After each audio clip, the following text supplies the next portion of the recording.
How's it going, Ram fans? CTV is finally back in action after a lengthy time off. Here's what we have on tap for our first sports show of the semester, which, yes, you guessed it, has finally made the shift to a brand new night. Colorado State Volleyball starts the season 2-0 for the first time in over 5 years, winning convincingly against North Carolina and UC Santa Barbara. CTV's very own Madeline Davis takes you to the dugout of Coors Field to sit down with Jenny Kavnar, a sports broadcaster who now covers all things Colorado Rockies and is a proud Colorado State alum. And of course, no CTV Sports show would be complete without Out of Pocket, where for our first week back, we'll discuss whether or not CSU has an actual chance to go above 500 in football this season, under, you guessed it, brand new leadership. All of that and so much more on CTV Sports, which starts right now.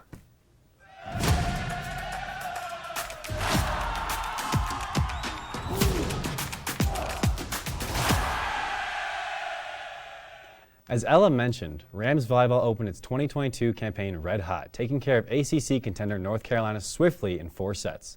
Although we know the players deserve the credit, they were not the only ones who brought their A-game. Rams fans had just as much energy, capturing the 8th spot of the most attended CSU Volleyball events ever. A warm welcome to the CSU athletics on campus. And as for the game itself, Coach Hobart's squad made quick work of the Tar Heels, though the Rams seemed to relax a little too much in the 3rd set, letting service errors pile up and rob them of an anticipated sweep.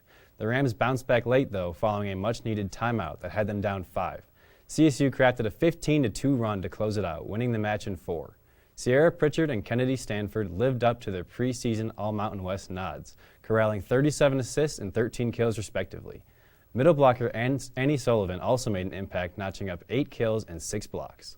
And though fans and players alike wanted to celebrate this crucial victory against a solid program, the Rams had to quickly pivot the following day for yet another solid opponent. Ella, how did Coach Hobart and the crew do in that one? Yeah, Mike, well, although a doubleheader is not the easiest way to kick off a season, the Rams took that as an opportunity rather than an obstacle. After the Tar Heels went down in an exciting 4 sets on Friday night, so too did the visiting Santa Barbara Gauchos come Saturday. And as you can tell with the final result, Friday's events completely foreshadowed this one, with the Rams took the first set without an issue and narrowly pulling away with the second one. But whether the 3rd set just isn't a charm for the Rams, or rather a groove they need to work into, we saw them slump in it on both nights. And in this case of the 3rd set curse, passing on the serve was not going as CSU smooth as earlier in the game. Luckily for all of those in attendance at Moby, they did not leave disappointed by the 4th set. Not only was CSU as strong as ever, but the rallies that came with the 4th and final set also lit up Moby.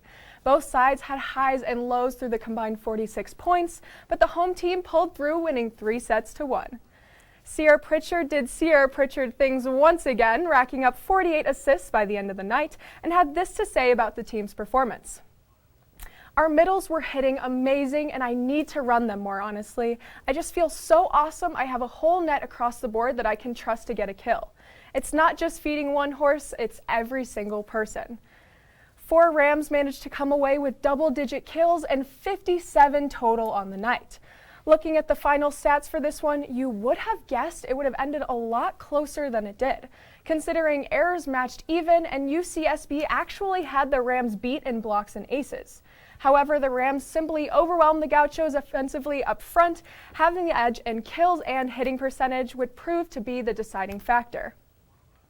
And if you thought that was it for volleyball, the Rams actually just tipped off against Northern Colorado at Moby a couple minutes ago.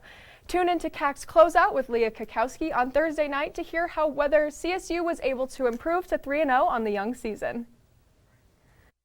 Mike, honestly, with not being sure how basketball or football is going to do this year, having a strong start to the volleyball season for these Lady Rams makes me really, really happy. Yeah, no, it's definitely a good time to be a CSU Ram. I mean, the fans that were out there on Friday night, Saturday night, they're definitely excited, definitely being loud in those stadiums. No, they brought the energy, and I know that was helping those players like Kennedy Stanford, Annie Sullivan, Sierra Pritchard, the ones we see put up those big numbers. I mean, they did incredible, and that they absolutely helped get those wins. Sierra Pritchard is pretty good at that game. She knows what she's doing. And moving right along, as you can clearly see with our amazing volleyball team's terrific stats, the roots of greatness at CSU run deep. And yet another one of our alums was just recognized for her talent. Last Friday, Becky Hammon of the Las Vegas Aces was announced the Coach of the Year for the 2022 WNBA season, a prestigious honor, especially in her first season at the helm. Hammon was a star point guard for CSU from 1995 to 1999. But clearly, her talents have not ceased since then, transferring her expertise over to coaching. The Las Vegas Aces were tied for the best record in the whole league and also set their own franchise record for wins along the way. The Aces also led the league in scoring, recording an average of 90.4 points per game. Which brings us to her impressive resume. Hammon coached for 8 years under one of the greatest coaches ever, Greg Popovich, as an assistant coach for the San Antonio Spurs. She broke barriers as a female in the coaching industry and was also the only woman to make it to the final round of a head coaching hiring process back in June of 2021. And now her squad is currently in the semifinals of the WNBA playoffs, battling the Seattle Storm. Down a game, the Aces look to roar back to reach a championship series and just maybe have a chance to bring home that ever-so-cherished title. We wish the best of luck to Coach Hammon and the rest of her team, hoping she can add on to that already amazing resume. The Las Vegas front office lucked out with this hiring, which reminds me of another program that hopes to cash in with their brand new hiring. Ella? Thanks for that one, Mike. Now, if you tuned into CTV last year on the Monday Night Show, or just follow CSU Sports at all, you are probably aware of the much-needed coaching switch for the football program here on campus. Although most are afraid to come out and say that they expect a good team in fear of disappointment, that is exactly what we should be getting out of this big change. If you don't recognize many names when scrolling through this new roster, you're not alone.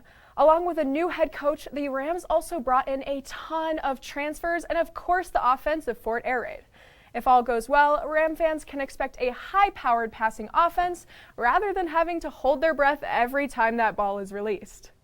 The root of this on-field change is new quarterback Clay Millen and fellow transfer Torrey Horton, an absolute weapon on the outside. At his side will also be Melquan Stovall, combining for a dangerous passing threat.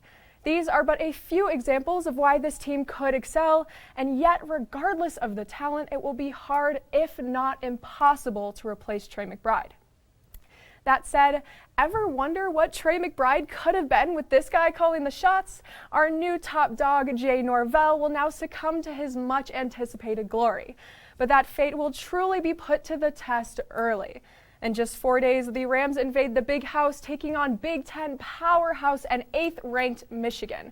Norvell's track record as a head coach is reputable, standing with a 33-26 career record, including an 8-5 on the last season with the Wolfpack. All new makeups are going to require an adjustment period, but for the sake of CSU faithful, let's hope that change is made sooner rather than later. And with that, Ram fans, it's time for a break. When we come back, Madeline Davis returns for a special feature on another treasured CSU alum. Stay right here with CTV Channel 11 because you won't want to miss it.